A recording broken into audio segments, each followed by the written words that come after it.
Paulmi, I think we can start because YouTube is live. So we got a Right. message from the team that we should start. Please. Right. Thank you. Fine. All right. Thank you.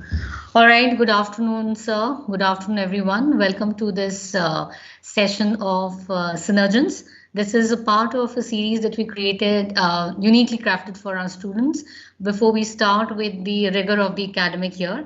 This is to give them an idea as to how should the next year going to be like. So we have with us our very own Dean of Student Affairs, Major General G.Jaishankar. He's going to take us through something very, very important. And as I would like to put it, is something very priceless in all our lives.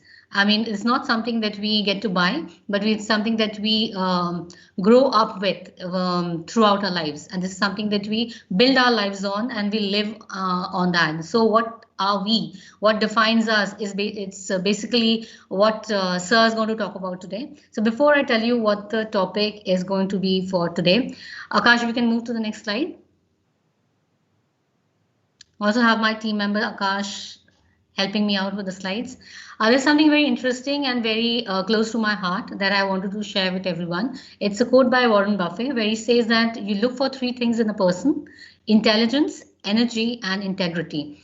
If you don't have the last one, don't even bother with the first two, which is very, very important and which defines the ethos of today's session.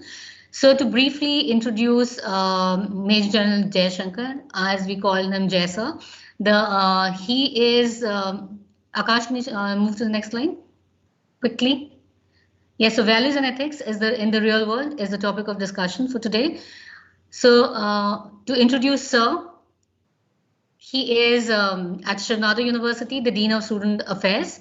He's been an infantry officer, knows the mountains of the J&K, that's the Jammu and Kashmir, and that of the Northeast like the back of his hand. As in a short conversation right before we started the session, he said that he had 5 postings in J&K and 7 in Northeast, and sensitive areas, as we call them.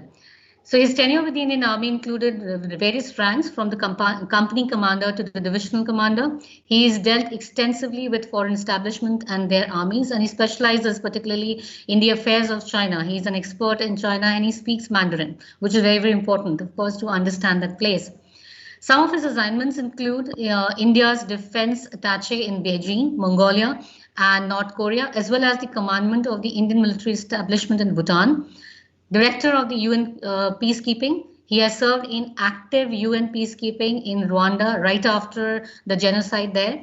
He's retired as ADG International Cooperation, having served in the same department as a brigadier. He's an alumni of the National Defense Academy. So for him, service before self, right, is what defines him. He's also an alumni of Madras University, from where he completed his MSc, and thereafter he's done the course from Mumbai University. He's a sports enthusiast. If you are there in the Shiv Nadar campus, you will find him indulging in various sports, and even as a golfer, an avid golfer. He's also a motivational speaker. He's a very vibrant and a jovial personality. So I would like to welcome on behalf of the Career Development Center, a warm welcome to Sir. Thank you very much, Paulmi. Thank you very much for the warm words. Thank you, sir.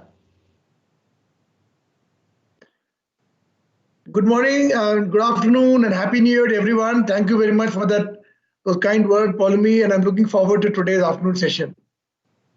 The first thing I'd like to say is that our educational system, I find, is dominated by an academic hierarchy whose places are fixed according to how good you are at maths and science.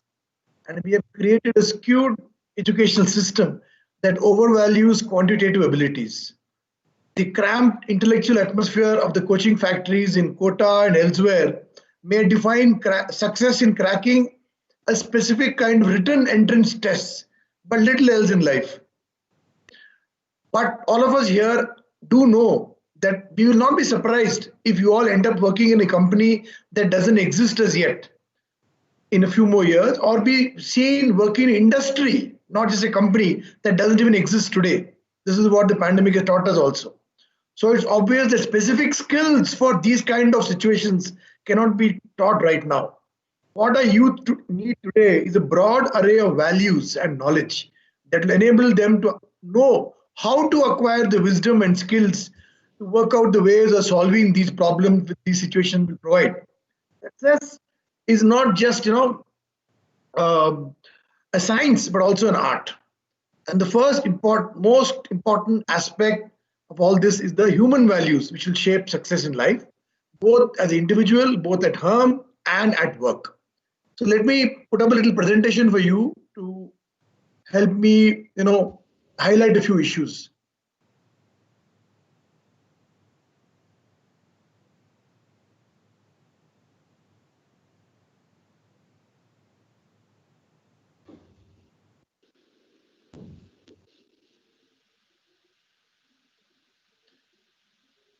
Palmi, can you see this? Yes, sir. Thank you. Right. So we spoke about what is success, and we're all looking for success in life. Broadly speaking, success is built upon two aspects. One is personal qualities. These are the aspects of character that Palmi was briefly mentioning. Routine stuff like honesty, integrity, moral courage, etc., which we all hear about, but we have to sort of relate it to what does it actually mean. The second thing success is built upon is demonstrated performance. That is the performance you show while actually on the job. The first thing that the personal qualities are built upon, which you can actually improve, is behavior. We all know that character drives behavior. What is your innate character? What is your inner self determines who you are. But how does a person know who you are? The external manifestation of the character is the behavior. Therefore, you can work to make this good behavior a habit. And if you keep repeating this good behavior, it will automatically become a habit. In fact, there's a very popular phrase, I don't know if it's exactly true, I don't know how it came about also, saying that if you're able to maintain a pattern of behavior, a rule of behavior for 21 days consecutively, it becomes a habit. Some say it is 90 days, not 21 days, too ambitious. Whatever it is, but you must repeat and maintain the behavior for that kind of period till it becomes a habit. One of the first things of this, I must tell you, is honesty.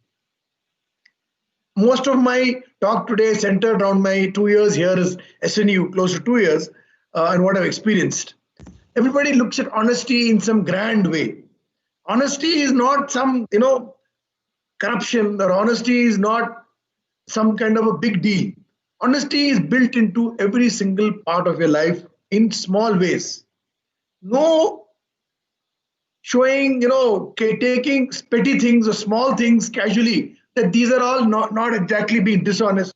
These are all, chalta hai. And I can afford to lie about this or pump up these things. It's okay. You can take it from me that having dealt with people all my life, close to 40 years and more, I can make out exactly what is the, from his body language and his non-verbal communication, what is the level of honesty in the person. So it leaves a very, very poor impression, especially honesty for very, very small pecuniary gain, that is financial advantages, and it leaves a very poor impression. If you train yourself not to be dishonest, even for small things, it will slowly teach you to check yourself to prevent any big thing coming into your life. Second aspect of behavior, which you can straight away improve, get cracking on, is punctuality. Punctuality is a crucial aspect for success in life. It helps you train, it helps you plan ahead. I ride my cycle every morning around about 5. For that, I have to go to bed early. I have to set my clock. I have to keep my kit ready so that I don't miss the exact junction and time. Even while on holiday in Secunderabad, I have to be there so that we're there on time. Not being on time shows lack of respect for others, whereas being on time shows respect. And in most cultures, especially East Asian cultures whom I've dealt with a lot, punctuality is a very big deal. Especially if you're dealing with the Chinese, you land up late for a meeting, that is the end of the meeting. You can just forget it. If you find that they send a liaison officer to you they send a vehicle to pick you up 1 hour before, you can be rest assured because they don't trust you to be on time, not because they're giving you some special VIP treatment. If you still don't get the hint, they will present you with a Rolex watch, or they will do some such thing which will point out that, friend, you are not on time. That's how they work in an indirect way. It's not a gift, it's a criticism of your inability to be on time. And if you still continue being late, you can just forget it. So punctuality is extremely important. And here I must emphasize that this, and no telling sir कि मैं पुराना class में late हो गया, ये हो गया, वो हो गया. No. I'll be coming to another important part of showing respect to others, how you can improve your behavior a little later. But punctuality is the number one thing. Yes. In the same vein of showing respect, please show respect, especially to those you perceive to be socially below. I don't know actually socially below or not, but if you, in your heart of hearts, perceive them to be socially below, whoever they may be, tradesmen or any class of people who are doing particular kind of job, so you must ensure you show complete respect, sympathy, understanding, and it doesn't take much. First, you have to find out their name, greet them by their name. You have to notice where does he work, whether he works there every day, make a remark that I didn't see you yesterday, I missed you, or I believe you've changed your place of work, or I hope all is well at home.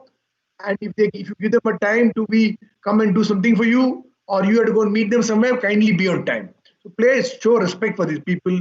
It will pay off in multifold manner subsequently. And that's not the purpose of this, that will pay off in the future. It becomes a habit, showing respect for others, being on time, behaving well with others. All this will slowly and surely change your character. This is what character is all about. It's not some magical thing which you are born with innate when you came, which talks about the eternal debate between nurture and nature. I believe nurture is more important than nature. What you're endowed with by nature can be shaped, can be driven by continuous corrections to your behavior. Right. Next point of behavior is showing courage. Showing courage to do the right thing, showing courage to say the right thing, showing courage to stand out from the crowd if required. It's not necessary to be a rebel all the time. No. But when required, you should be able to point out that what your friends are doing or what the current crowd is doing is wrong.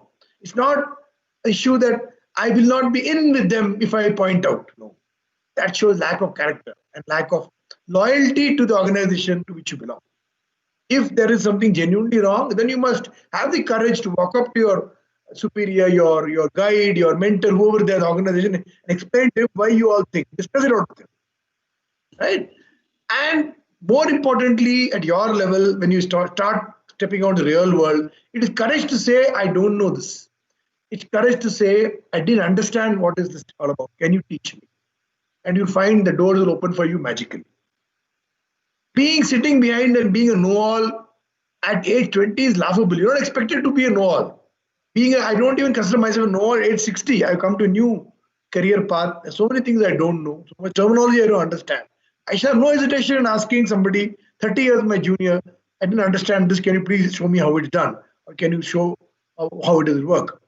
But if I continuously repeat the same question in the organization for a few times or a few years, then obviously people think poorly of my professional competence, though they will not doubt my commitment. So and the courage is not ticking off your boss in public. The courage is not making some loose remarks about your organization or your colleagues or your hierarchy.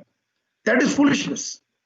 You can do that, provided you have gone into all aspects of the thing, understood the issue end to end, and then you are prepared to make remarks. No forming judgments, no forming opinions early.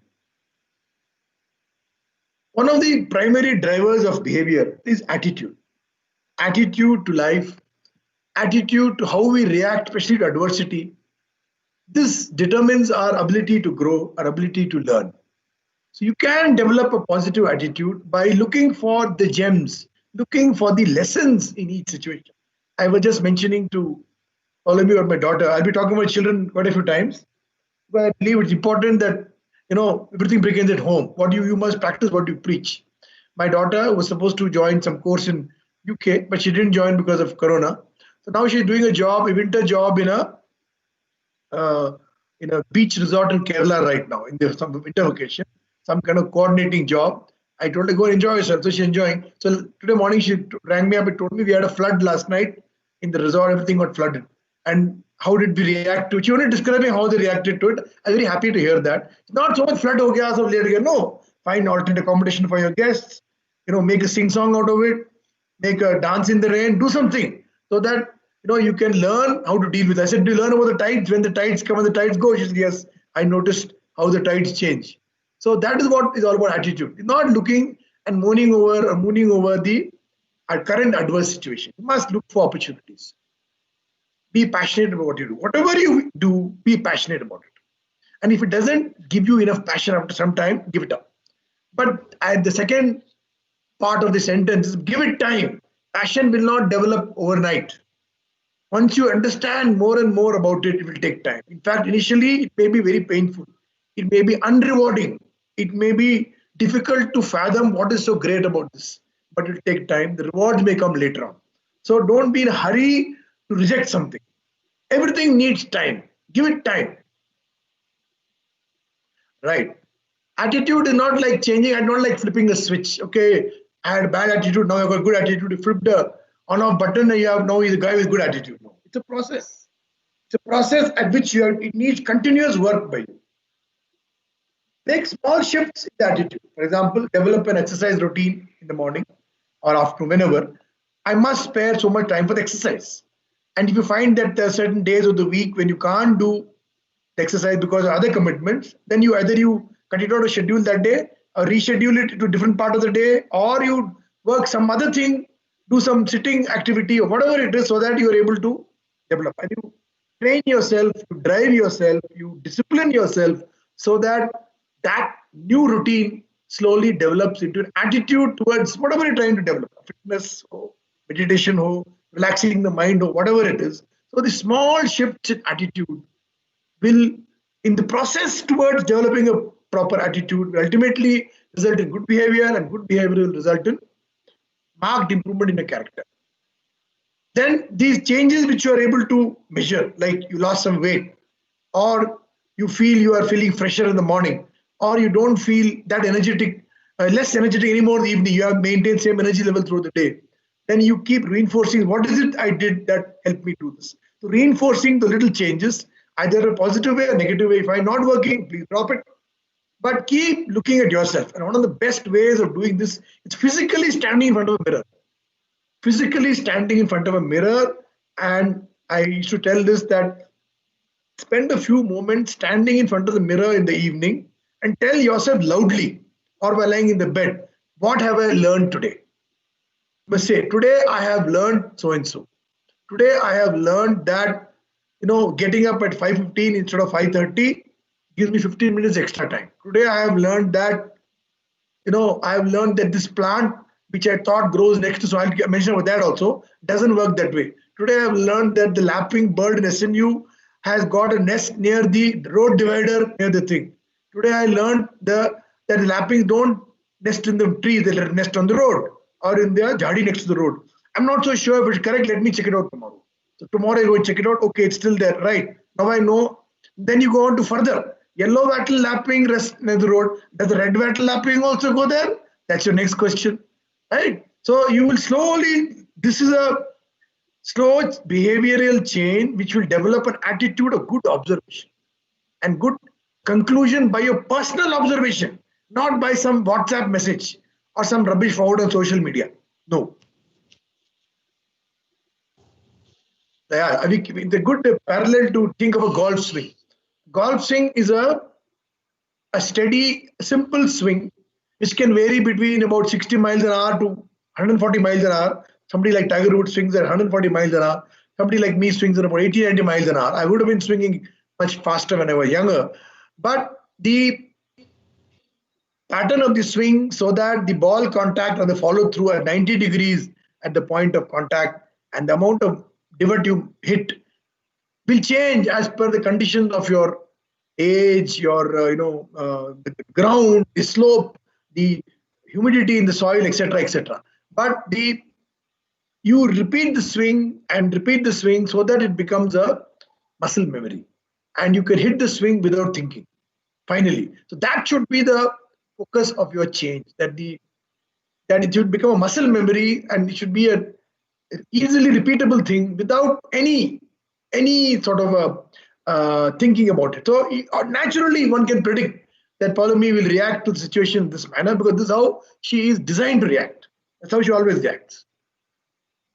Next to this is, how do you do all these things? Already you realize that in order to achieve small shifts in your behavior and attitude, you need to develop interests. You need to be curious about everything around you. Curiosity about everything around you is very important. Through your own eyes and your fingers and your mouth and your eye and your smell and your taste, not by the internet, please. There is no information of any value in the internet. Zero information. At best, cricket score you can find on the internet, and that's it. No information, any value in television set, there's no any value in newspaper. You will not come to my house, we don't have a television set, we don't have a newspaper, and I will live a very happy life. No requirement to know all this rubbish. Whatever you be curious, you do with your own eyes, and you speak to people. After some time, you develop, it takes some time of course, you know that so-and-so is an expert, or he knows a lot about situation in so-and-so, or he knows about agriculture sector. Nowadays, farm laws are going on. So uncle knows so-and-so. I'd rather ask him rather than read some young researcher written in some newspaper who will not know 90% of what he's talking about. Or if the newspaper coming to you free or the website coming to you free, you bet it's motivated by somebody who's paying somebody for you to read it and try to influence you. You must avoid all that. So you must be curious to develop experiences with your own eyes, with your own personal experiences. For that, you develop interests. You have to develop an outgoing nature. You have to develop a zest for everything around you. Look at everything with curiosity, not with criticism, not with any sort of a judgment, but with enthusiasm, with an eye for detail, and with an eye to find out exactly what it's about in a non-judgmental way. So how do you develop curiosity and zest? So you start by becoming aware of your environment, of immediate surroundings. Don't look down and walk your 460 steps from the tower hostel to the academic block without looking up. You have to be aware of surroundings. Which is the bush next to me? How many poles are there? I used to sometimes ask the students, especially those first-year girls who live in tower, you know how many poles are there in the corridor? At what angle does it turn? Why is it blue? What is that sound coming from there? They don't know. They're just lost in their own world. We're still putting on a headphone and completely tuning out the world, which is a very sad way of becoming lonely. So you must be extremely aware of environment, of immediate surroundings. You observe every little thing around you. Very important. Seeing and observing are two different things. Seeing is looking. Observing is internalizing whatever you saw, maybe taking a photograph in your mind. I would recommend you all to take up at least 2 to 3 related hobbies which involve good observation, which will develop observation in you. Hobbies like bird watching, especially in our beautiful campus. I also mentioned already 2 to 3 aspects of bird watching now. Stargazing, not astronomy from a book, or talking about some really astronomical phenomena which you can't see or need a telescope to see. No, I'm talking about everyday night sky. Everyday night sky, everyday moon, everyday simple Cassiopeia and Great Bear and Ursa Major and the Hunter, the Orion, all these kind of, and a few of the planets like Venus, which you can see every day, and you see those things and you plot and observe how they have moved, how they have rotated, what is the angle. These kind of hobbies you please develop. If that doesn't interest you, start identifying some flowers or leaves around you, right? So in fact, I wonder if you notice all those beautiful pink orchid trees in our university. So finding out why those orchid trees are so good and how come they're not there elsewhere, and why is it that they flower throughout the year except for right now, right till August, till October they flower, and why are their leaves clover shaped, etc. Whatever you keep observing. Okay, the moment you see clover shaped, okay, it must be from our orchid tree. Okay, stuff like that. And you will feel happy about it. In the evening, you tell yourself, today I learned that our pink orchid tree has got clover shaped leaves. So then you tell yourself loudly, look yourself in the mirror and tell loudly. That's what you learned today. So that will slowly build a culture of observation, build a culture of curiosity in you. Yeah. Same thing. I already told you, think about the nesting pattern. When you look at a bird, think about seasonal stuff. Why is it seen only in the winter? Is it local? Does it come from Siberia? Or where the hell is Siberia? How does it go to Siberia?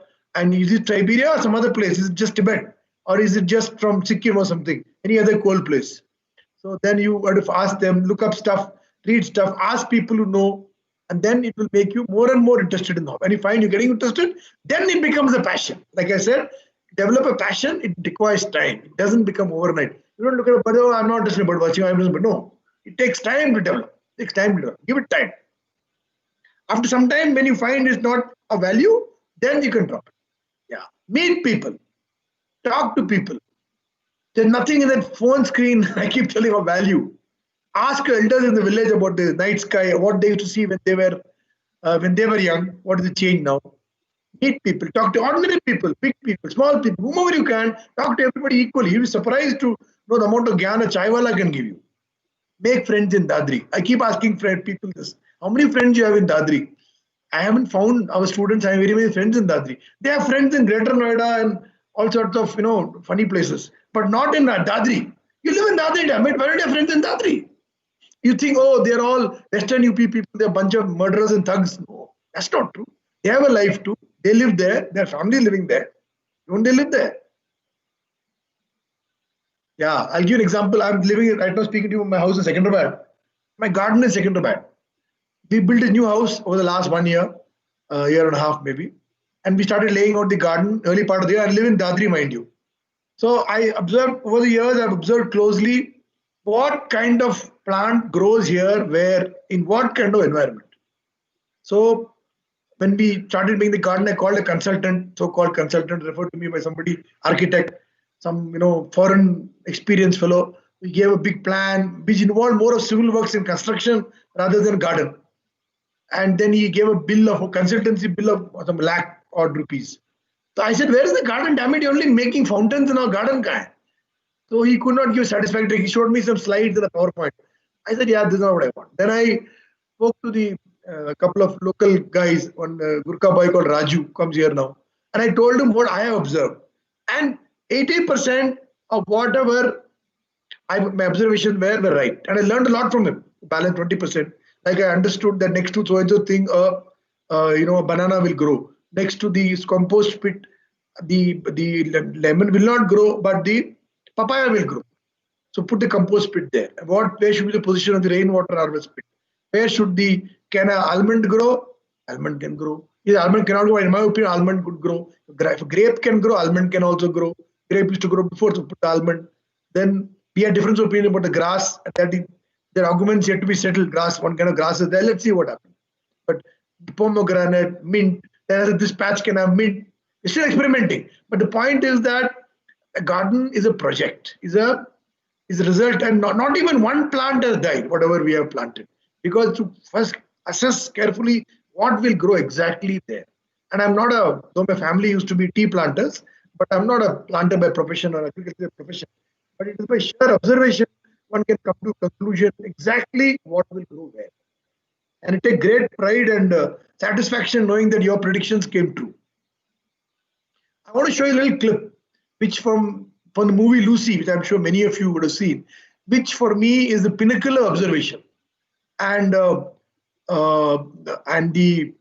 young lady there, she is only using about 15-20% of her brain as per the movie statistics. I don't know exactly what the statistics are, but 15-20% of utilization of the brain, she's able to hear this. It's a 3-minute long clip, and it's been shot after she gets injured, and the doctor is operating on her, and she rings up her mummy to tell about what she's experiencing right now.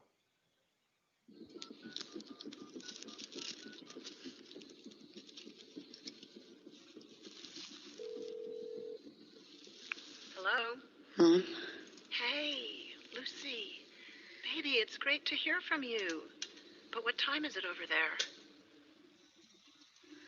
I don't know. It's night. Hold on a sec. Let me get rid of the other line. I'm going to go inside.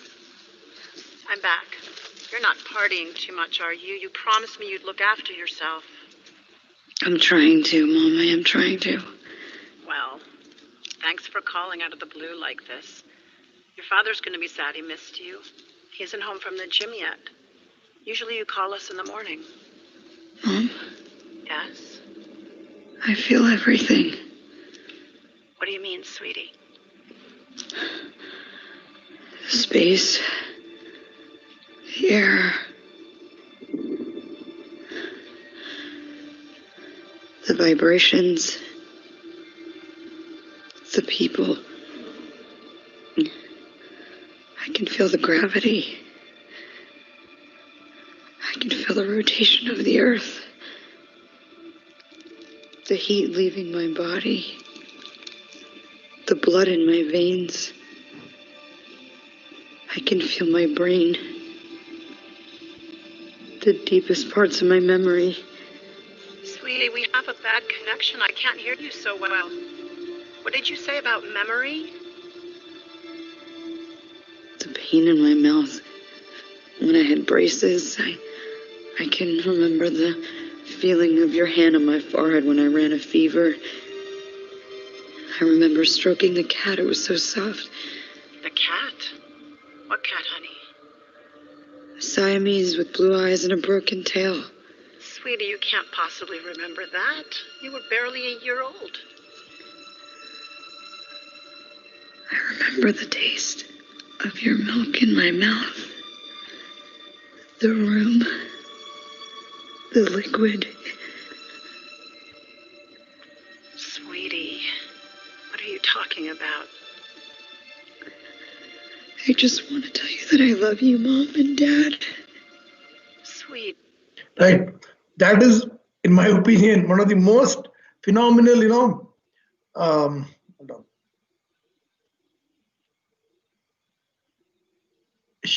While that level of memory cannot be, of course, obviously it's a movie and it only talks about her memory having been activated by a kind of a kind of phenomenon in which she was infected or exposed to certain things. But then it shows that what a good memory and what a good awareness of your surroundings can achieve. You can be extremely aware of your surroundings, and you should be. Should be connected to your surroundings. Cultivate by observation, cultivate by filing it away, by doing things in a very deliberate and unhurried way, by which you are able, not in a flap, by which you are always on time, by which you reach there early and you observe the things a little carefully. And you reach for that famous meeting with the Chinese a little early, and you're able to notice the pattern of the painting they put up on the wall or the tapestry they have hung on the back ceiling, and you can make a remark about how it reflects the walk on the long march and so, or whatever, the Wangshan mountain or the monastery. Your meeting will start off on a great note. But if you just rush inside at the last minute, you don't even notice the thing. Or you mention about the fact that the peaches are in bloom in your painting as much as is outside in the garden, then they will appreciate that you've taken pains to observe and appreciate the surroundings. Very important. For all this, you cannot be zipping around in a car. You cannot be going around a motorcycle. You have to be either jogging or cycling to be more connected to the surrounding. Of course, you can do it walking also, but walking is pretty slow. But if you can cycle and you can jog or some such thing, and while exercising, observe the surrounding carefully, you will be able to slowly develop this habit of observation. Also, it is basically by being a nosy son of a bitch. You should be extremely curious about things around you, not just inanimate things like flowers and and the objects, rocks and all. Also about people. What do they do? Where do they sit? What are their families like? What happens? What is the demography like? What are the sociological conditions? What are the challenges they are facing? What's happening? What can you do about it, if any? And you should not be caught off surprise if somebody asks you a question. In fact, I must mention this to you over 2-3 months back. There was a sudden requirement of giving a talk on Dadri to our trustees. And guess what? I was called in to give the talk on overnight basis. And I had no problem at all. I know Dadri in the back of my hand. I know all the villages around Dadri. I know everything about everybody. Who's having a baby, whose mother-in-law is not getting along with his daughter-in-law, which road goes where, who sold his land to whom. Every single thing I would like to know. But don't know, I'll come to know it next day. So that is how it is. That is how we should be. It's not about being judgmental about their lives. It's about knowing what's happening. Where does the road alignment go? If the road alignment new coming up, Western Dedicated Freight Corridor comes up, where are the labor camps staying? Do they have protection against corona? Everything you should know. Every single thing you should be curious about. And then you can, and you need not go and find out on the website or go to some head office of the DMIC in Greater Noida and find out from there. It has to be on ground. It has to be related to the ground situation. Attitude. So far, I spoke about do's. A little don'ts also. Quit gaming the system. This is the first observation of our students here. They love to game the system. Find a way of cheating it so that we can get away with doing the minimum effort. They will do everything to, score well in exam other than studying hard. Find some way, tell about the IT connectivity problem, tell about this, tell about that, tell about dead grandmother, tell about this, every single thing, and finally they will do everything except, if there is a way of beating it by putting the application, if there's a way of beating it by getting some condonation done, or there's some, they'll opt for that rather. That speaks very poorly. The child says, sir, I got the commitment, but I'd like a little amendment in time so that I can prepare for it better, or I'm finding a little bit of scheduling issue. Can you help me with this? No, I should be excused. I should be given special consideration. I'm entitled to this. Many children say, I know at least so much should be done for me. Don't game it. Don't find a way of beating it for immediate small gain. The fellow sitting in front of you is not an idiot, firstly. Especially I find all these cases come to PB level and discipline committee level, all, pretty absurd. Yeah, quit blaming others. Quit making excuses or blowing up small problems out of proportion. No dramatic or emotional statements. Emotional emails are the worst. There should be no shared emotion emails. Own up mistakes. If you have a mistake, say, "Galti ho gaya, sorry sir, I won't do it again." As simple as that.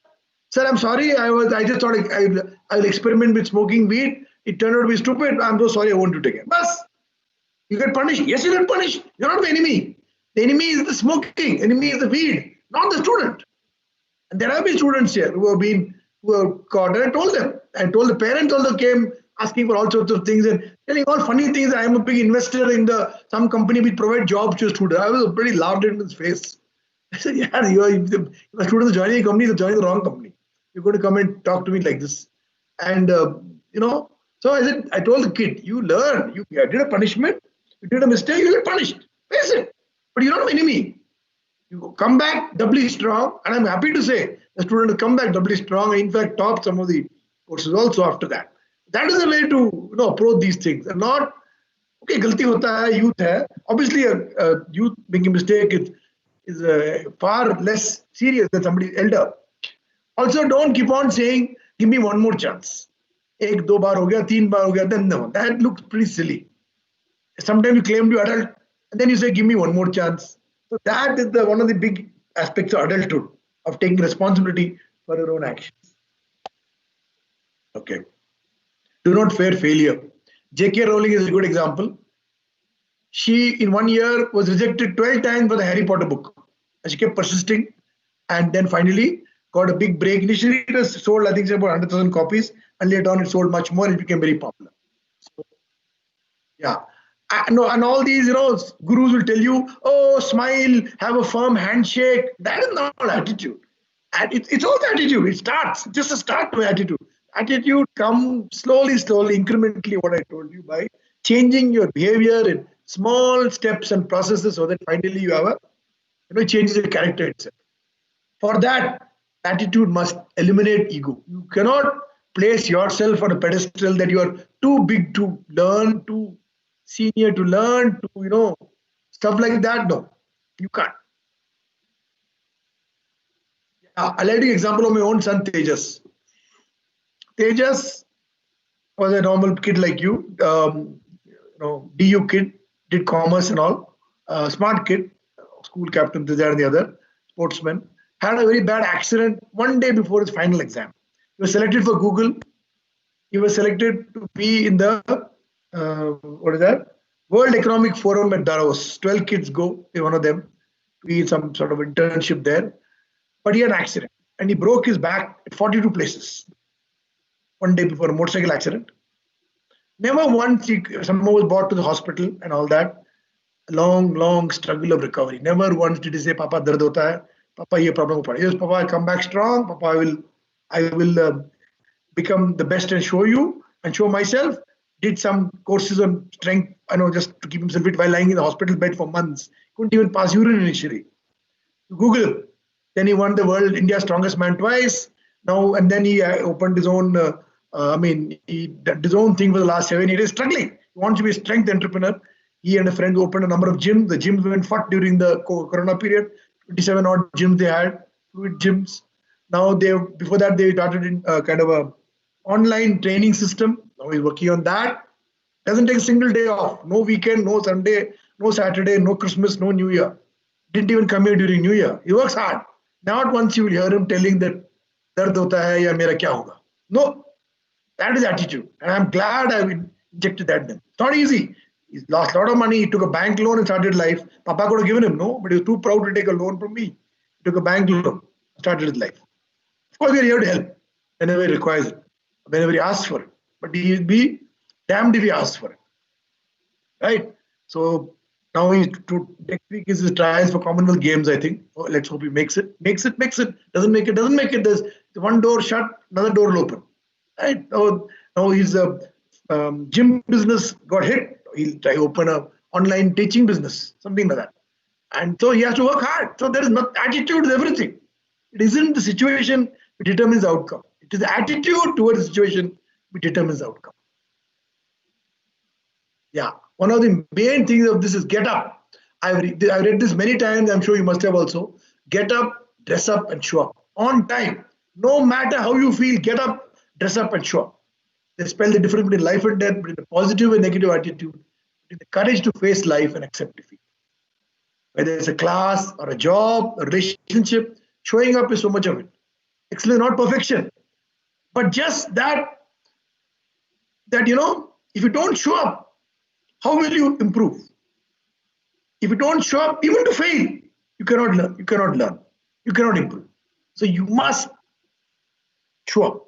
Dress up was very important because it puts aside how you are feeling and you wear appropriately and you come up ready for that particular event.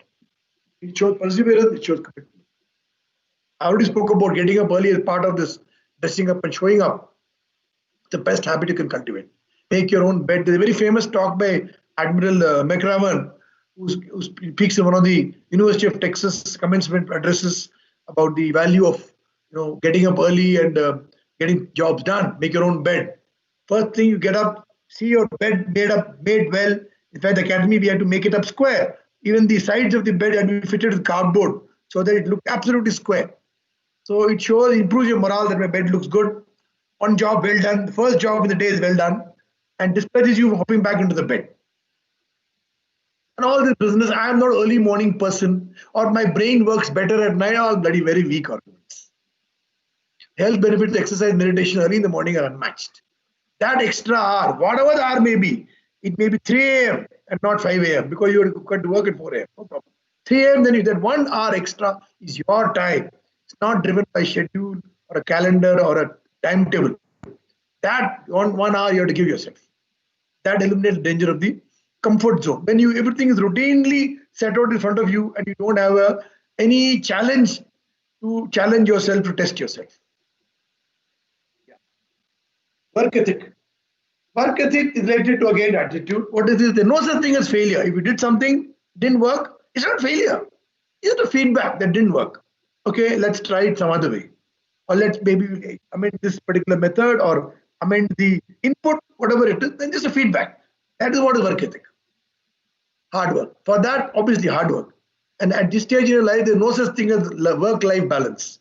It's all work. And your work should be your life. Talent, of course, is a gift. Not everybody has got talent. Everybody has a little bit of talent. But work ethic and attitude can be built. And that is the primary 99% driver of success. As it says, success is 1% inspiration, 99% perspiration. It's very, very accurate. Insane hard work beats talent all the time. Excellence is never an accident. Same things. It takes less time to do things right than waste time giving excuses why you could not do it. Who you are tomorrow begins with what you do today. All related same thing. Small incremental steps in changing your behavior, which will change your attitude and your character. A few situations. Some of it I'll tell you from our school. We started this business called Merit Cum Means Scholarships. Now, the aim is not to game the system that somehow you get a merit cum means scholarship. It is designed to use our limited money to give it to the most deserving and meritorious students. The aim is not to cheat us, that cheat the system, that somehow you get the scholarship. And then retain the scholarship series of lies. That is not a good thing. That is a wrong thing. Similarly, other scholarships. Some people have won. This is some students. I'm talking of practical situations. Merit cum means scholarship. There is other scholarships which some other institutions are giving, which requires SNU to give some certificates, requires SNU to give some bills, perhaps. Asking me to provide a wrong bill so that you can claim some money, some 1 lakh rupees from somewhere, when Mr. Nadar is spending 9 lakhs in each one of you here, from some stupid person there, and tell a lie. What will I think? Not only I think poorly a student, I think poorly student's father also. May say, then when I get irritated, then I make one or two, strong remarks, then they don't like it. So this is all not the practical thing I'm telling about. Please don't tell lies for these kind of things. Needing help. Need help? Yes. There's a way of asking help at your age. Your help should not be, initially I should find that very strange, people come and ask for help without blinking an eyelid. I mean, I would be damned. My first job was age 14, the radio shop is right here in Hyderabad. I'd be damned if I asked my own father for money. Your kids are asking me for money, asking financial help. I was flabbergasted to find and lying about it also. I'd be damned if I had to go and open my hands and ask for help. I would rather say, sir, I need some cash. I don't need cash right now. I had bad luck. I lost my cell phone. I broke my laptop. I need it for my classes. Can you loan me money, or can you direct me to bank, or can I get it in installments, or can I get an opportunity to work somewhere so that I can pay it off? Give me something. Not that I'm from a poor family. Give me a laptop. That is not the way. That is poor attitude. That is not the way you ask.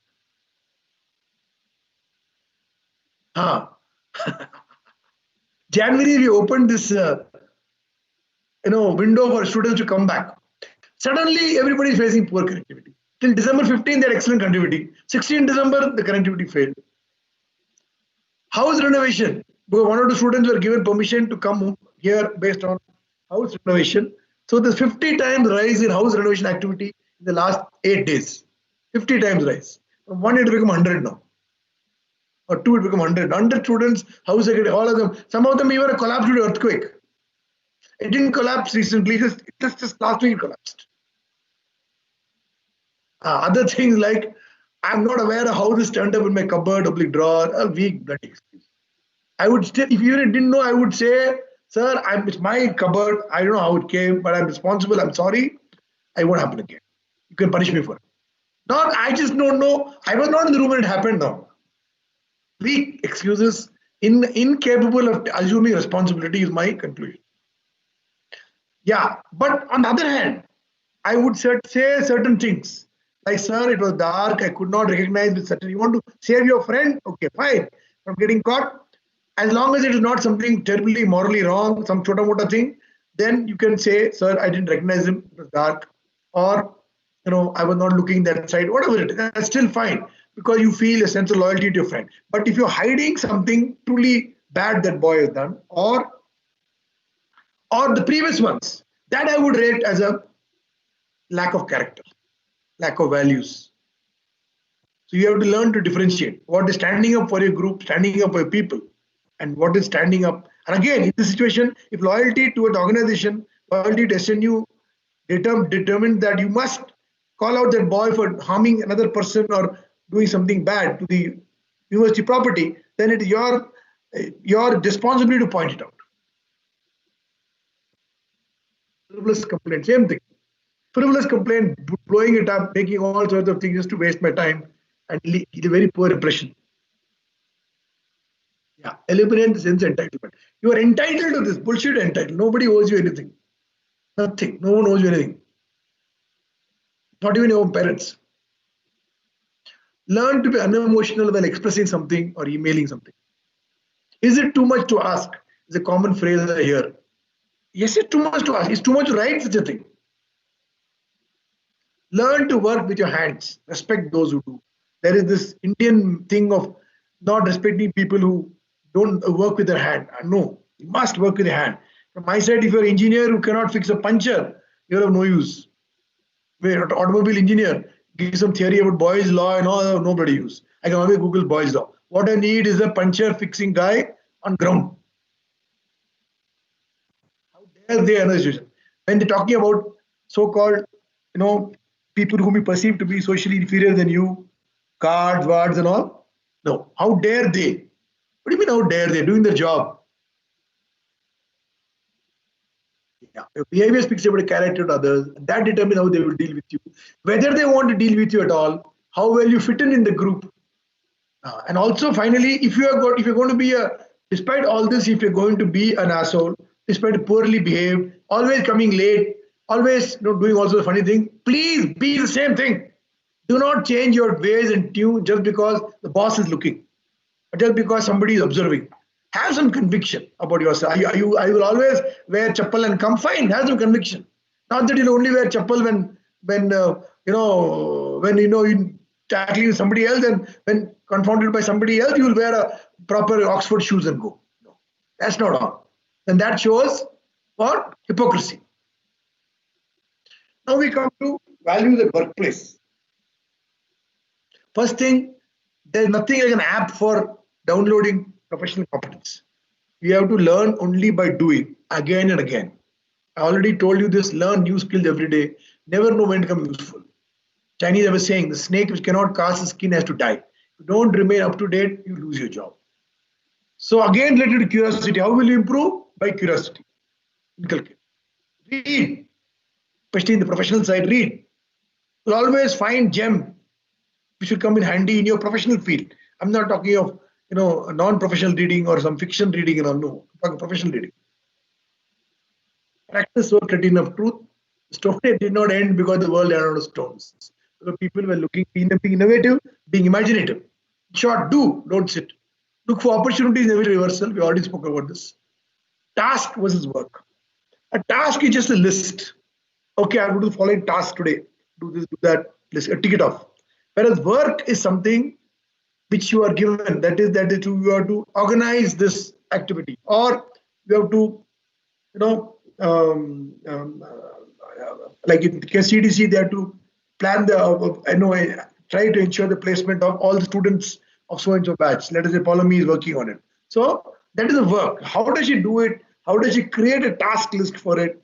How does she plan it? That is a work. So you should not mix up task and work. Task is just a list. Then please outgrow this thing of I have not been given this task. No, you have to find out what the work entails. What are the tasks? Break it down into smaller time-bound tasks and achieve those tasks in a timely manner. Loyalty. Yeah. Loyalty is not loyalty to a person. No loyalty to a person. The loyalty I already mentioned to you is to the organization. Like I'm the Dean Student Affairs. So my primary loyalty is loyalty to SNU. Second loyalty is loyalty to my chair, which is Dean Student Affairs. Third loyalty is loyalty to decision. What does it mean? It means that as Dean Student Affairs, I might go and argue or negotiate with the leadership that I need some money for students' welfare, or this particular student needs financial help, or this student lost his scholarship due to means beyond his control. Therefore, he needs help.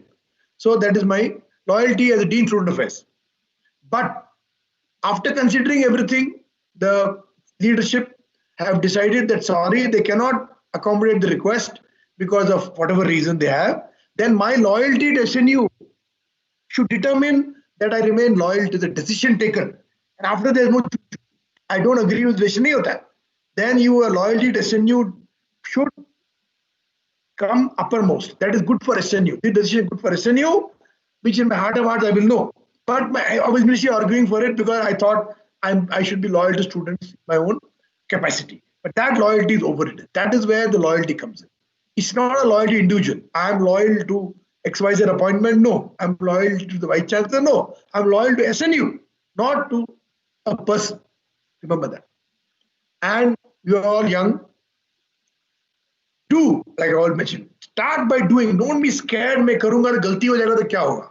Nothing to worry. You have to be able to learn.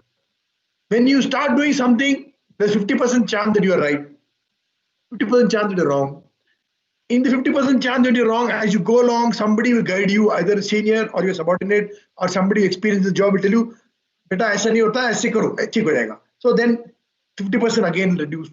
70% chance success is there. Out of the balance, 25%, again, as you go along, you yourself will realize the mistakes. So 10-15% of error only is there. Ultimately, the margin of error is only 10% or 15%. And you learn. And whatever you learn out of that will be invaluable in the future. But if you don't do something, error or omission, that is very bad. And another very important, and you'll never learn also. Another thing very important. And then what happens? You sit in the back and crib. Main bhi kar leta to I would also been successful. No, but he didn't try. That guy tried. That's the difference. And it worked out. It worked out fine in the end. Intent was judgment. Error of judgment is okay. Sir, I thought if I do this, it'll be all right. Didn't work out.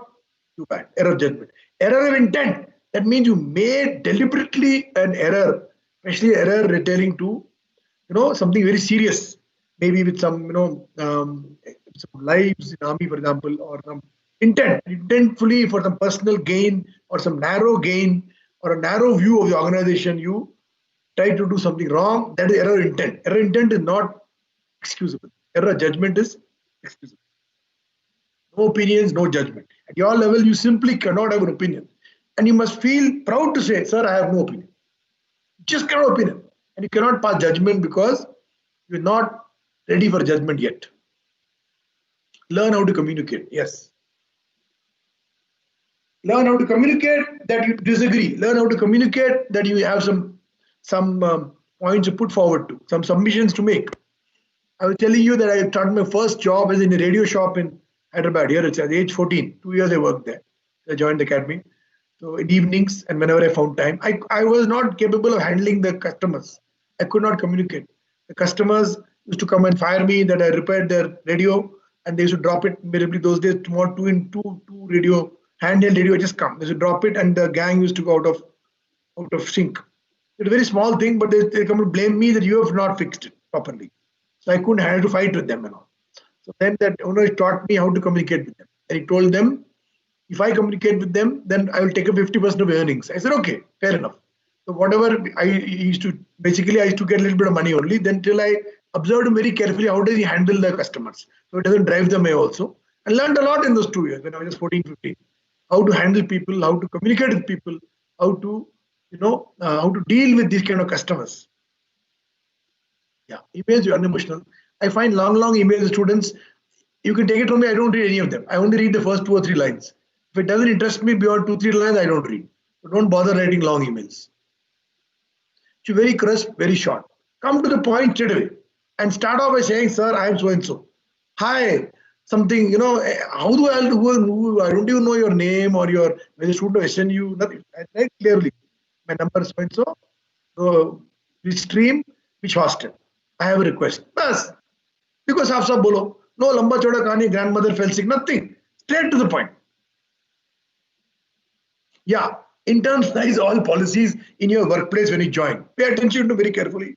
You get a handbook or you get some fat bunch of books to read. Please read them 2-3 times. And if you have to ask your HR or the team leader for something already written down there, it shows that you are very casual for them. And same thing applies to DSA also. Whatever is written in the student handbook, if you write to me and ask me same thing, I think very poorly of you. Padhta nahi bachcha. Likha to hai, what I will say. And I will think, and it will be stay, and with my memory, it will stay in my mind when I talk to you next time that this kid doesn't read. Respect for others, everyone on the workplace. Be humble. Then only you will learn. No superficiality. This is all what I'm telling you, values and ethics today, is all what you can cultivate. Not something which you can say is inborn or this, that. No. Standing in line, standing in queue, waiting for your turn, all these things you can cultivate. Yeah, I already mentioned this. Every day is a learning. Spend a few minutes at the end of each day, tell yourself loudly what you learned. Takes 5 to 10 years, learn the ropes. It will take, like my son is in this for 8-9 years now, struggling. Every day is a struggle. He will learn. He built himself as a brand. built himself as a guy to be value here. Doesn't happen overnight, and nobody else will invest in you. I find saying that, get me an investor for my startup. Why? You don't have faith in yourself. You expect somebody else to have faith in you. Go around and raise money in your own stream, not somebody to take risk on you. No? Yeah. At the student level, step up and seek opportunity for responsibility. Any responsibility. That's why I respect our student council so much that whenever the opportunity comes up, they have stepped up voluntarily and seek responsibility. First step to success is accepting responsibility, accepting that you also have a stake and a share of the responsibility in getting things done so that there is success. Standing in the back in the gallery and criticizing, anybody can do. And it doesn't earn any point. To be able to succeed, you should first get into it, get your hands dirty, and only then you will learn. No snickering or tale telling, no gossiping in the workplace. Yeah. The higher the monkey goes up the tree, the more of his behind everyone can see. Very important. So when you get an opportunity to go up this and do, please remember that you have to believe yourself absolutely, blemish free. Excuses like, sir, I did not receive email. You know what I do? When a kid tells me I didn't receive email, I go to great lengths to investigate through IT whether he received the email or not. And there have not been one case in my last 2 years where the child's this thing is wrong, is correct. Invariably they received. Then they will say, sorry sir, I must have missed the email. Why did you not say initially? I think poorly now. Another statement I heard recently. I am an expert on Central Asia. He can speak 2-3 words of Russian maybe and can draw reasonably a map of Central Asia, and that's about it. Money. Money is different, value is different. Money is what you pay, value is what you get, as Warren Buffett famously said. But this Buffett quote, but the value of something is not related to money. Value only increases when the money you made, it's got to be earned. There are no freebies. And also money has to be used what is that important. Spending $50,000 on a trip for learning something or a training program to do something vastly better than spending $50,000 on a cell phone, which only makes phone calls. Or at best screens. You don't need to rest of the crap in the cell phone. Yeah. Do not adjust your hat under a plum tree or tie your shoelaces in a melon field is a popular Chinese saying, basically to show that your behavior must be beyond reproach. You cannot seem to be, stealing also. So if you stand under a plum tree, plum might fall into your hat. And if you're just bending over to your shoelaces, but in a melon field, you might pick up a melon. So you must not be seen to be and tell later on, sir, I was only tying my shoelace. I was only adjusting my hat. No. You should not even do that. Leave no room for a kind of a situation like that, especially involving money. Role model. Pick up a role model. Seek guidance from. Don't be cynical and say there are no role models. All somebody kharab hai. No. Especially in your workplace, pick up a mentor in your field, somebody from whom you can learn, somebody with connections who will help you learn a little more. It's not a matlabi thing. It is something which will help you understand that field better. Somebody who can feel free, who knows your level of experience, expertise, and competence, and who can guide you better. Could even be more than one. In one particular aspect, you would have one mentor, some other aspect, different mentor, no problem.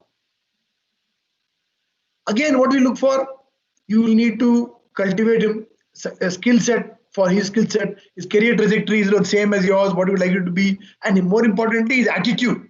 The attitude toward work, toward life, toward profession, or which will, suppose you face a situation and you don't know what sort of a path to take. That is when you approach him. In the army, we have a concept called a senior subaltern. When the senior subaltern comes in, helps the youngest subaltern settle in.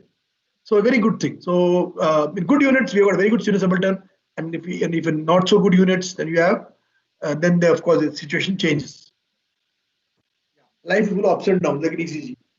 A flat ECG means you're dead. What matters is how you cope with the downs. That's what makes a man of you.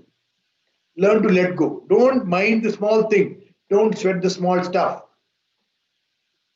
The key to healthy body, healthy mind, the key to healthy mind, never mind. Don't keep it. End of the day, if you still carry it end of the day, stand in front of the mirror and say, okay, I learned this today, just forget it. And that's it, forget it. Put it out of your mind. And if you've done something for somebody, also tell yourself, okay, I did this for so and so, fine, that's a nice thing done. Well done, Jay, and that's it. Go to sleep. All these barriers that I spoke of today aren't intellectual or physical, they're all emotional barriers.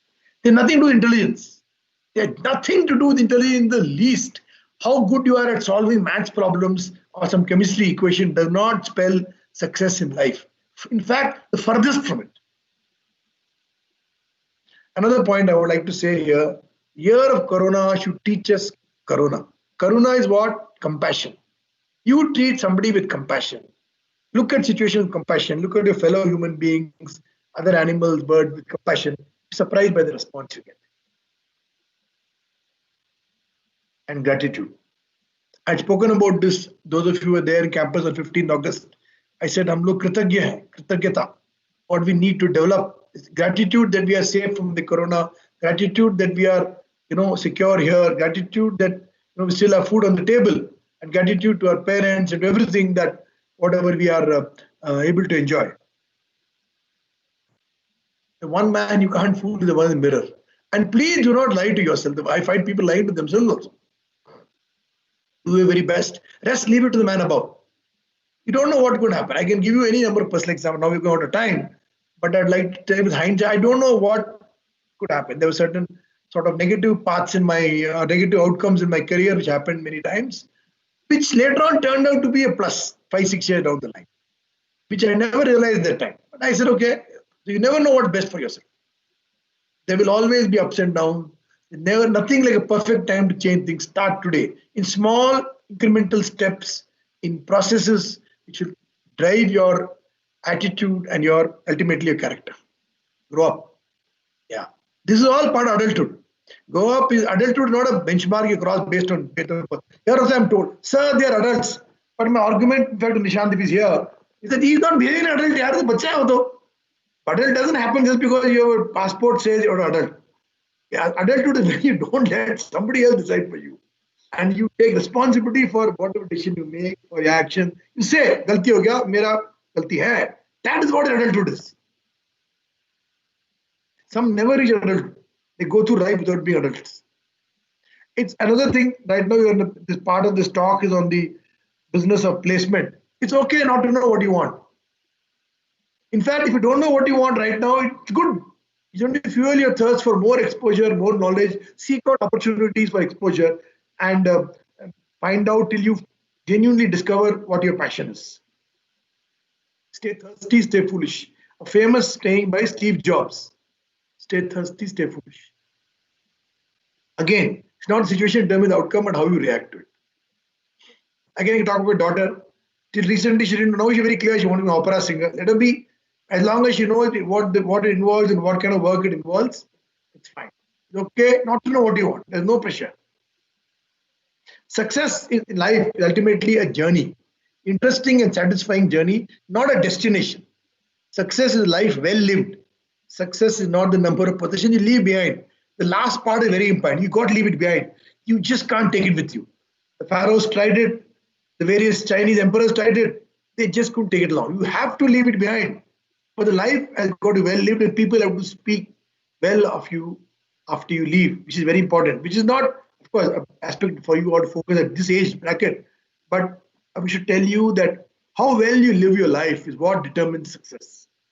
And not that you achieved so and so. You achieved so and so place, you find that the goalposts have shifted and something else you got to achieve. No, it doesn't work like that. Another Buddhist saying, which I normally say, boom jabta patabe. Boom jabta patabe means to pull out the sword after the bear has left. So you can't, react to something when the crisis has passed and then start making all brave noises. No, and also not prepare for situation later on. You have to prepare for it before the bear comes, not after the bear comes. It's a very good saying and a part of number of very similar good native sayings in our country also we have got. So boom jabta patabe is a good way to lead your life by. Right. So thank you for all your attention. So that is the end of my presentation. Let me just click it and get back to the main slide. Hold on.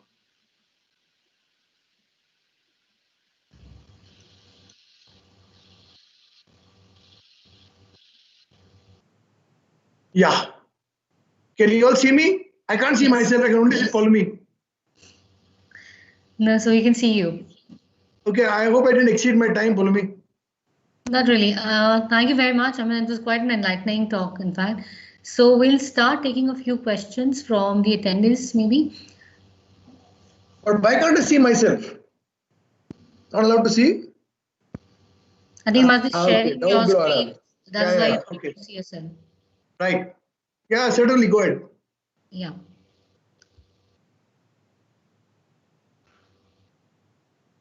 So students, if you have questions, you can unmute yourself and ask questions to sir directly.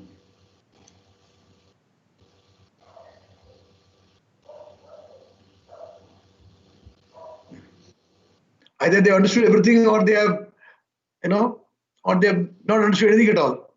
Okay, Parth says that he's not able to unmute himself. So Akash, can you help him unmute? We can type it there otherwise. Good afternoon, Jay, sir. a question for you.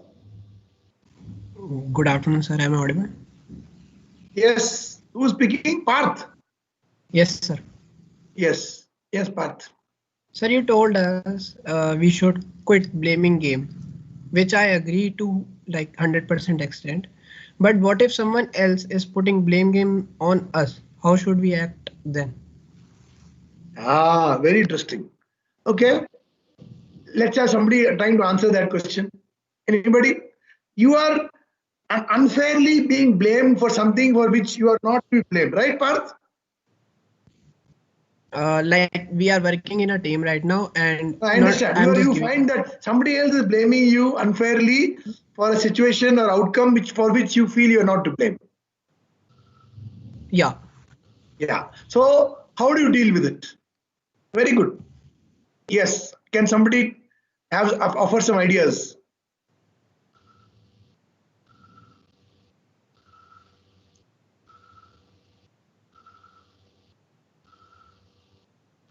So, okay, let me try and answer that. Now I assume that what you're saying is working in a small team of 5-10 people, and you're working on a project, and the project perhaps the outcome was not as expected, right?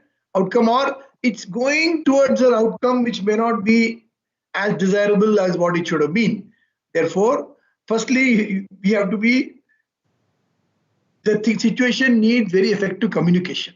It needs very good communication with the team leader. If you're team leader, then you, or if they're your team member, then with your team leader, etc. So that the direction which your efforts are going, they could be corrected or steered in the right direction in time. So what I'm trying to say is that same thing, boom jabta pata be, that you have to be able to predict that the things and outcome is not going to be that favorable, take corrective measures. But let us say corrective measure didn't work until the outcome. Let's take it to the cricket match. So the cricket match, he took some wrong judgment and something happened, and you lost the match, right? For which you could not predict whether lose or win. So that's a chance, it's a gamble. So one way is to confront that person. Confront, I don't mean aggressively. I mean communicate with that person and establish a contact with him, preferably with other people, and explain why you think he is wrong, and look at it unemotionally. Don't attach emotions to a workplace situation. It's an entirely workplace situation, which is there are no personalities involved, there is no emotion involved. So you have to be detached for it, right? And even if at first, when you find that you are on a limb, don't worry. You will have to continue to work. You have to continue to live in that, and your hard work, perseverance, and reliability will pay off in the long run. Do not shut up. Do not go into a shell or something, and because I'm getting blamed all the time. And if you're getting blamed all the time, let me also tell you, then there's room for introspection. What is the thing, what is happening? Not because of incompetence, but perhaps because either you're being pushed around or you're being, given work which is perhaps not your speciality or outside your competence, whatever it is. Then you have to look at it and then deal with it in that manner. Look at it unemotionally. Okay, what is the reason for the failure of that particular project which you all have, the event which you all had? You have to do it that. Again, it comes to attitude and having empathy and communication with people. Communication is very important. Okay. Somebody raised his hand, I can see. I don't know who's this. Yeah, Abhishek had raised his hand. In the meantime, Jay has a question for you. Please suggest some suitable books to read. Ah.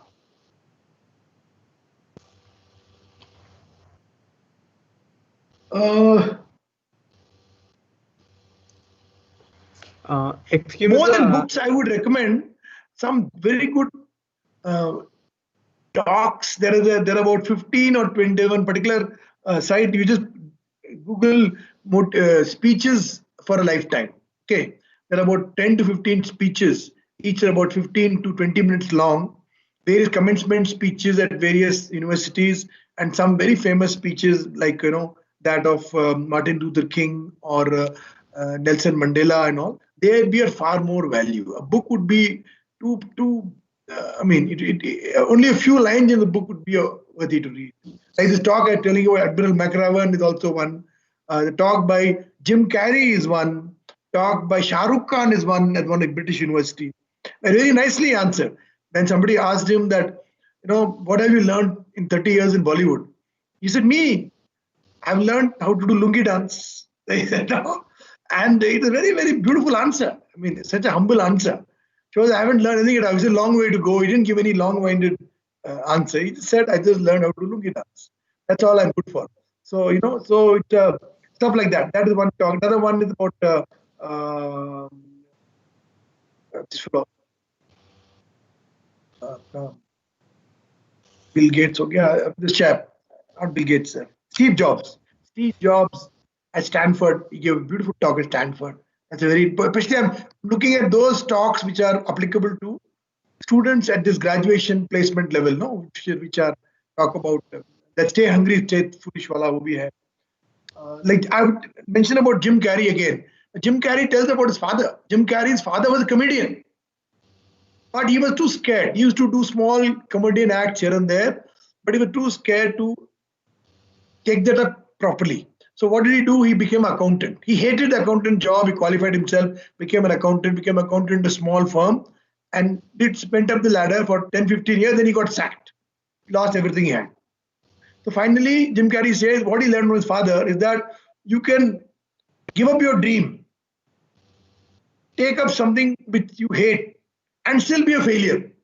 So you might as well do something which you love and enjoy it, even if you're not 100% a failure. A beautiful, inspirational talk that was. Jim Carrey is one. So like that, I would think about some more and share it with you. A short thing which students can listen to and derive. Not those typical books like 7 Habits for Very Successful People. No, those are not the kind of books I would recommend. Okay.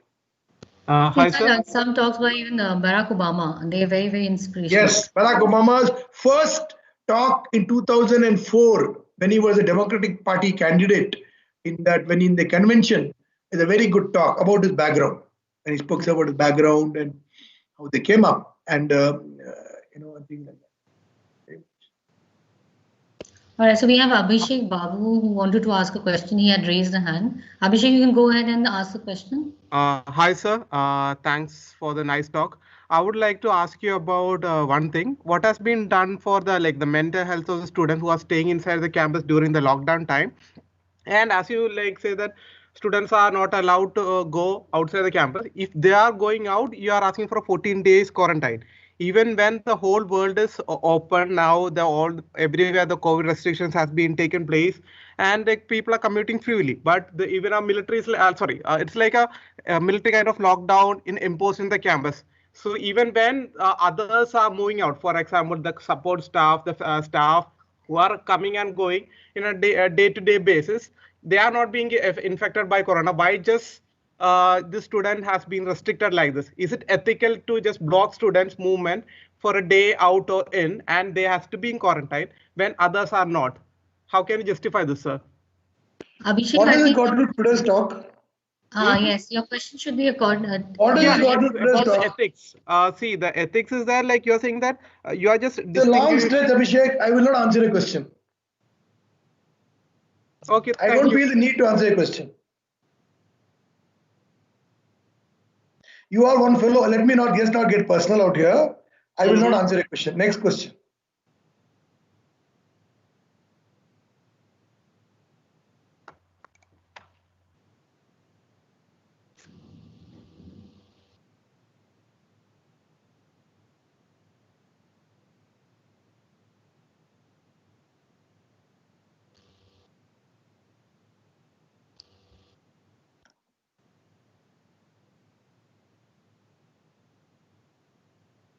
No other question?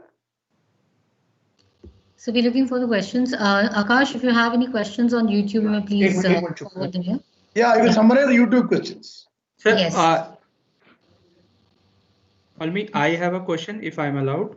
Yeah, sure. Yeah, come on, go ahead. Okay, I just waiting that in case if somebody has raised a hand. Sir, in current corporate environment or current job scenario or overall corporate environment, because nowadays we say many times we say we need a smart worker. We need a smart worker. Smart worker. Okay, sir. So is the hard work is now getting obsolete or totally replaced by smart working? Or if one has to be a smart worker, then how the one can keep the values and ethics intact? I don't know what smart worker actually means. What are you trying to say, that you should cut corners? Sir, everyone has their own definition of smart working. I don't subscribe to that view at all. That yes, you should maximize laws. Some discussion was there yesterday on tax laws. We should maximize the existing tax provision to maximize tax benefits. Absolutely correct. We may have to do certain things, but to fudge, open to cheat in a manner, that would not be correct. Like you can, for example, if you are getting more tax, you could open up a HUF account, HUF family thing, put savings there. Savings from that, you get extra taxes, right? Yeah. Okay. So that would be an ethical way of doing things, rather than smart way of doing things, rather than making wrong statements about taxation, income, and all that. That is one way. Well, I would say that what I expect you to say that the corporate environment expects the employees to come up with innovative solutions within the existing framework, and not indulge in outright what should I say, fudging or malpractice to achieve short-term goals. You get caught here. Almost every day we hear of people getting caught and crony capitalism and stuff like that. So say that, and if you find that your company is repeatedly indulging in this kind of thing, then it perhaps is not the company for you. It's not the company for you. Even if the company rewards you, but then your reputation go for 6. True. So smart work. Nowadays, in fact, more than before, you yourself would know, Kamal, that the background check system has become more and more refined, and refined. All these things quite fast. So as far as smart working is considered, so it is primarily related to creativity, maximum utilization, optimization, rather than innovation, to save time. I'll tell you what. Another important point we've missed out today is about process. Most of the problems which occur in wasting our time every day is about processes are inefficient in our offices, in our workplace. So if a situation has to be dealt with immediately, there should be a system. You put in a request, you put in a form, it goes around, automatically it should happen. You should not have to waste time standing in queue or doing for routine things. That is where actually it kills our creativity and our time, Like I need new office space, let us say, for in SNU. We're creating a new office, new department. So it should not suddenly come about. You should process. You have to think about department 1 year ahead. You have to think about the manpower, the office space, the classroom space, the faculty, the money, everything. You put out the demand, the different committees decide that, allocation of money, then everything comes about. There should not be crisis ki kal subah hame ek daftar chahiye, next month daftar chahiye, and there is nobody has thought about it. That's when the gray hairs come in, when we have not got a process. So the process is like you are now working for perhaps for 2022 placement already. So what are the companies you're working by for the current ones in one level? So and you'll refine your processes such as you go along, especially CTC. Now you learn the value of such a kind of a pre-event in gauging interest and gauging response, and you can tweak accordingly. If our processes are weak, and process, like another big statement I would like to make, process drives culture. Culture drives process. If the processes are good, then you have a system that in the culture of SNU, the processes are such that the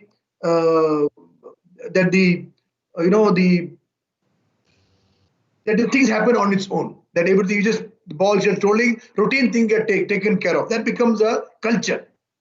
But the processes build that culture. And because in culture, the processes gets, or the next time a new thing comes up, we need a proper process. You will Process around can't it. suddenly come about. So this innovation and processes, incremental kaizen, what the Japanese call incremental improvements in the various processes at each stage, including financial processes, will lead to saving. So Like, every for example, transaction electricity, we pay almost about 1.5 crore or more electricity bill every month. every month. Every month, I pay 15 to 18 crores electricity bill a year. Electricity and SNU, and without students on campus, it will not change much. Let me tell you that also. So we need a process to find out where the electricity is going, why is electricity going, and process that the electricity component of an activity is billed for and is calculated when you plan that activity, and that is put into the bill of that activity. It should not be that admin will take care of electricity. No, that activity take care of electricity. So we are not conscious that the room which I'm sitting for consumes so much of 78 rupees per square foot kharcha, for example. It is Okay. 70. So we should know. So I got 2,000 square foot. I need to spend more money. This is what it means. So I need a budget for that also. I need to plan that at the time. So we tend to gloss over these things, and then later on it creates tension. So process is very important. Yeah. And every transaction should not force you to create a new process, basically. Correct. You should have thought of all the angles before. So give it time. Give it time. Given a time. Consult, make a committee. Kya ho sakta hai and all. No. Yeah. True. And then if the organization has decided that this is what it is, then there's no chunchu. And the question being asked, why is it so? No. हो गया जब बोलने का वक्त आया तब नहीं बोला अभी बोलने का हक नहीं है तुम्हारे को कोई हक नहीं है now you can open your mouth thank you and you had a chance to tell at that time you didn't tell now you can open your mouth you be a brushed aside as a time waster that's all. Thank you sir, thank you Palmi. Thanks Kamal. So we also have another student Ranveer Negi wanting to ask a question. He's raised a hand. Ranveer, you can go ahead and ask the question.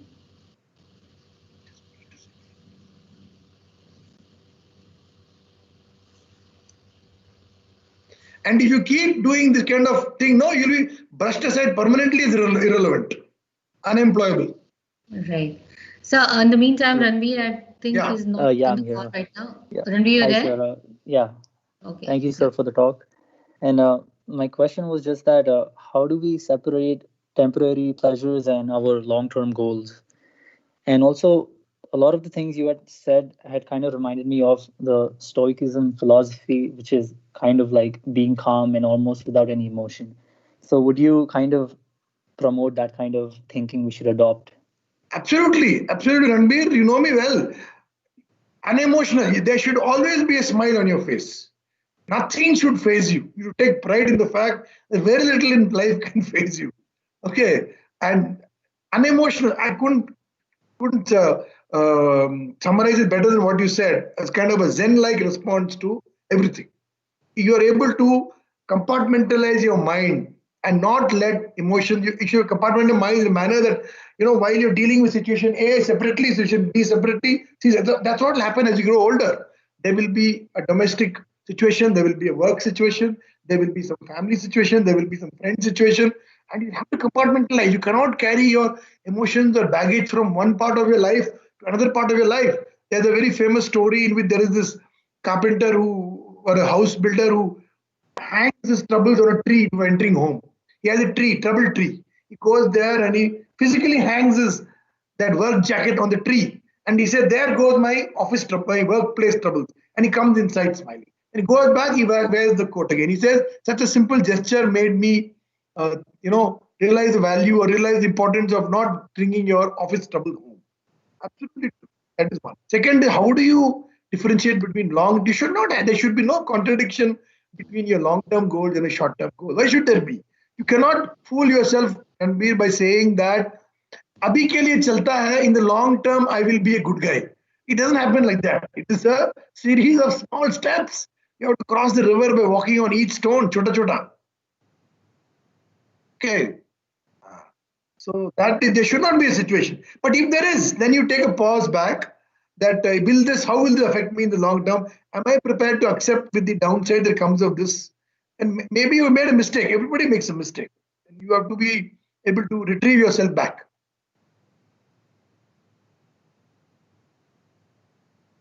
Hopefully in your life this should not. But if you lead a good life from before and keep observing, and the time for books has passed. Books will come by the time, but more hands-on, more emotional, more matlab engagement should be more person-based. It's become too unemotional these days. All the smart working and all, thanks to that only. You deal with people. You don't deal with the Excel sheets.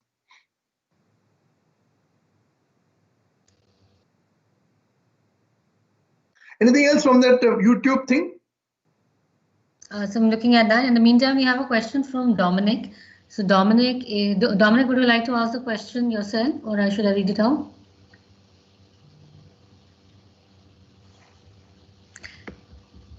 He asked that how do we define success and growth, and are they exclusive or mutually dependent?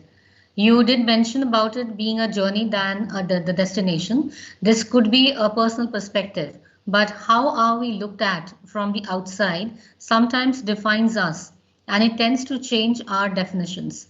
How do we keep that balance of thought that could continue to motivate and not change those definitions of growth and success? Could Dominic explain a little more what he has in mind? All right, so I would want Dominic to unmute himself and ask the question. What do you have in mind? There should be no contradiction. Why should there be a contradiction? You see, if you have got a predefined, of course, like success, let us say you joined a company. One way of defining success, I should rise to be the CEO of the company. That is one success. Another success is, I should have, I should be recognized for the work I'm doing sufficiently. And if I'm not, I put in my hard work, put in my bit, still I'm not being recognized for various reasons. Either there isn't enough money in the company, or the company as a product is not doing well, or the company is not able to keep up with the marketplace, something, then you need another company, right? So you have to see what the personal growth plans and personal career path should look like. But there should be no contradiction as such between your journey towards success, which means hard. Let's say you're working in a automobile plant. So you are going up the plant floor, you are, improving processes, you are understanding how that particular thing works, whether you design or manufacture, wherever you are in, and then you were able to do work hard at it, and then you don't find that adequate reward for it, then you might consider switching a company. But don't let that, again, let me put a rider here. It won't happen immediately. It will take time. You will have to need just flipping companies. I'm sure the CDC people will tell you that every 1 or 2 years, flipping companies also not viewed as a healthy sign. You need some continuity. 5, 6 years, at least some continuity in an establishment environment to be able to prove yourself and learn from it. And then, yes, it's possible there may be no growth in your company because that particular field in which you entered in, right, didn't have growth. And that company doesn't have headroom beyond that. Fine, you look for another company. But what you've learned there must not go away. And it will not go away. It's not like the army where, it's a very hierarchical path and you keep going up for like 30 years. It doesn't happen like that. It is I was just talking to her yesterday, in fact, for the benefit of the CDC people. Ashish Mittal is my neighbor here. Okay. Yeah, he was head HR there. Yes. Head HR of a university of 2,000 people. So now, it was obviously there's no much further growth for him. What else can he do? He can't become a professor. He can't become a finance guy because he's in HR.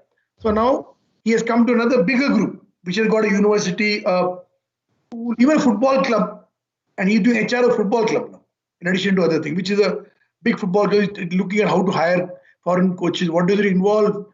Setting up a football club. What does it involve? What are the kind of thing he doesn't know? So he's learning. So that's a growth path for him.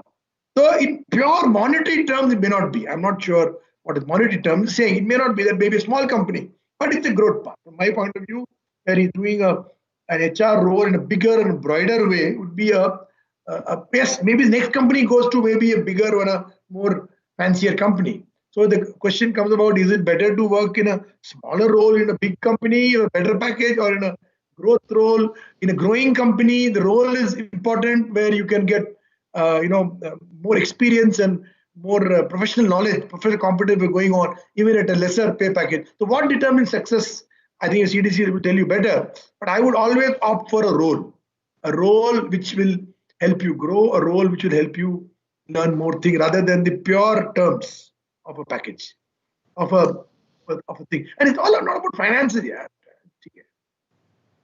Yeah, I hope that answers the question. Dominic is a team member. I mean, he is part of the training team at CDC. So he Yeah, joined. but what does he think? What is this role more important or pure package more important? What is more important? Ideally, everything should be important. Some people give me so much money and a terrific role, already make me the manager. No, that is, as you know, it doesn't work like that. You have to go up the tree slowly. Otherwise, you'll never learn. Yeah. Yes, sir. Good afternoon, sir. Dominic here. Thank you for that motivational talk. Definitely part of something, and I totally believe in what you said about it being a total journey. And in my experience, as I said, we all have our individual perspective about what definition of success and growth is. For me, it's about loving what you do and giving it your best in whatever that you are doing at any point on time. And even if you don't win, I believe it's an experience that you gain in everything that you do. So for me, definitely, and sometimes it becomes individualistic as a thought because our definition of anything that we do is also depend on an element of personal contentment.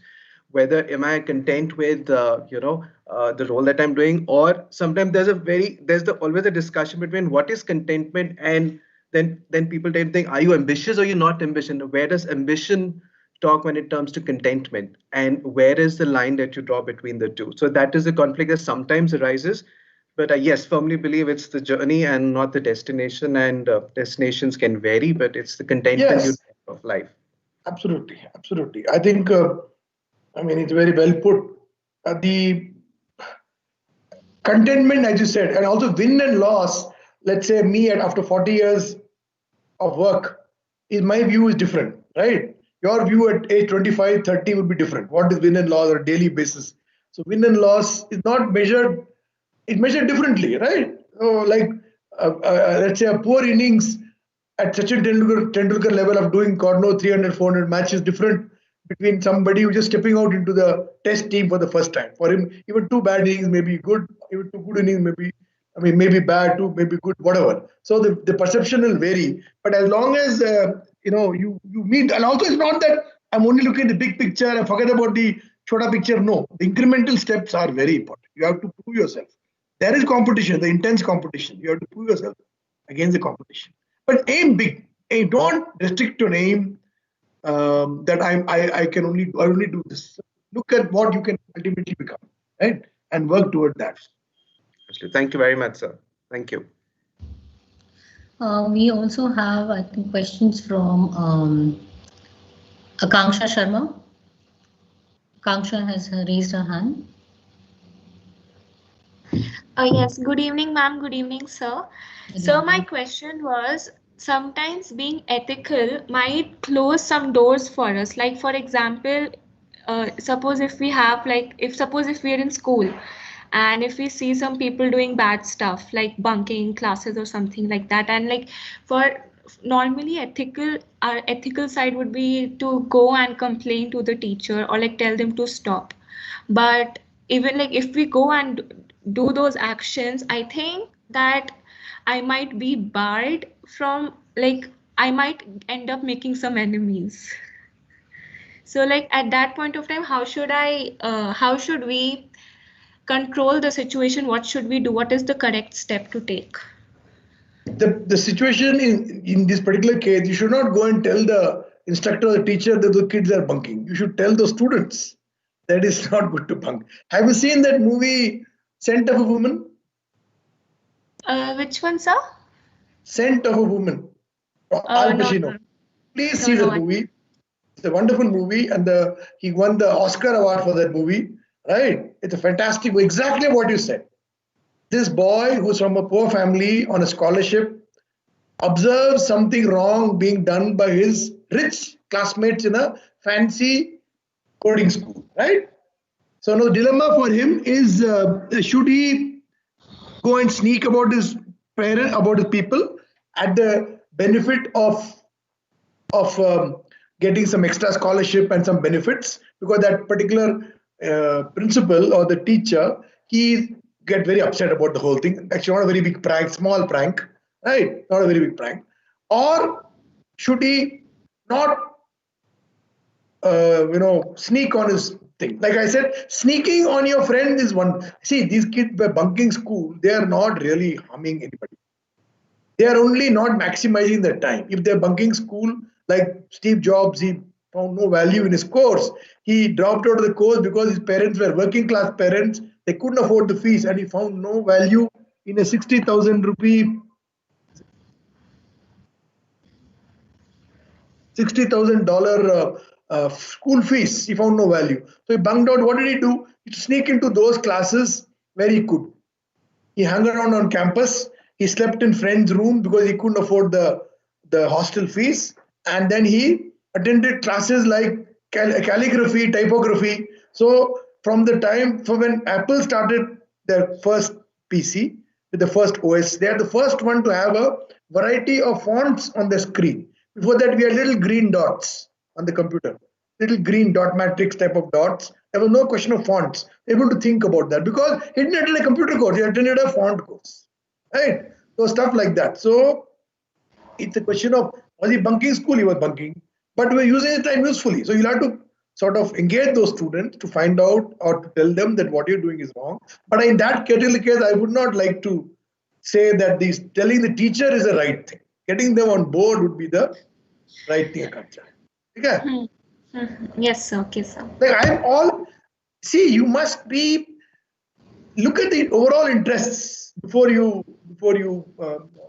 sort of become idealistic about it. Idealistic, yes, but then it is a question of looking at it in overall way that better to get these students on board and get them on the right path and also convince them that what you are doing is wrong and what we should maximize. Also, let me tell you another thing. I also teach a course in China business in SNU. I find so much of attachment to these damn grades. Next semester, I'm going to tell them, you take whatever grades you want, beginning of semester, it doesn't really matter. It doesn't matter what grade you get as long as you learn about China. The whole purpose is to teach you about contemporary China, stuff like music, cuisine, art, literature, poetry, stuff like that, rather than get A grade, B grade. In fact, I'm against exams in college. There should be no exams in college. There's no requirement exams in college. Why do we need exam? What are we testing? Any case, Palami and people are all testing at the point of entry into the institution. If it is some Google, they hold their own entry. If it is the civil services, they hold their own entry. Railway board, they hold their entry. They don't care about your college marks anyway. So what does college marks count? They don't count. If you take away the assessment of college, then there is no, then everybody can be free to do whatever they want, what they genuinely want, and what they should actually learn. I am a guy who comes from outside. I never studied in a college, other than academy. I don't find the need to assess in the college. In army, we got something called attended, not attended. Very good. At senior level, only attended, not attended. That's all. Or qualified. That's it. There's nothing like, or only grade we get is fit to be instructor back in the same college. That's all. No ABCD. You don't need the ABCD. No meaning. Okay.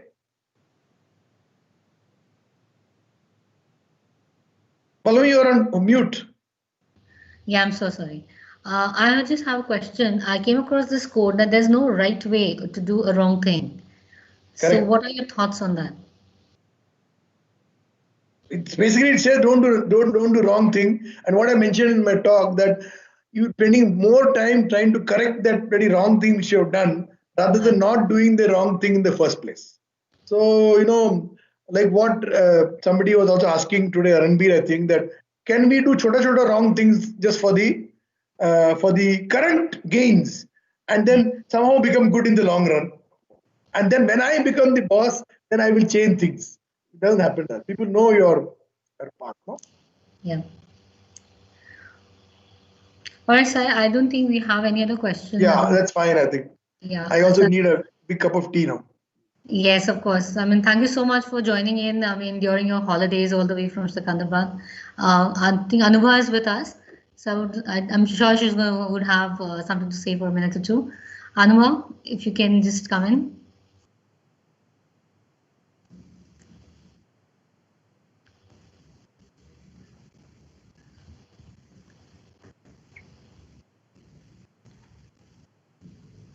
All right, I think she's been juggling between sessions because we have multiple sessions at the same time. And no worries, sir, but genuinely thank you very much for finding this time Pleasure. out. Thank you very much, sir. Thank It was, you. in fact, indeed a very enlightening talk. We look forward to more such talks with you. Yeah, thanks a lot, sir. It summed up a lot of things in a short duration, and specifically some of the things definitely it will be carried out from our side also. Thank you. Thank you. Thank you, everyone. Thank you so My much, sir. pleasure. Thank you. Bye-bye. Bye.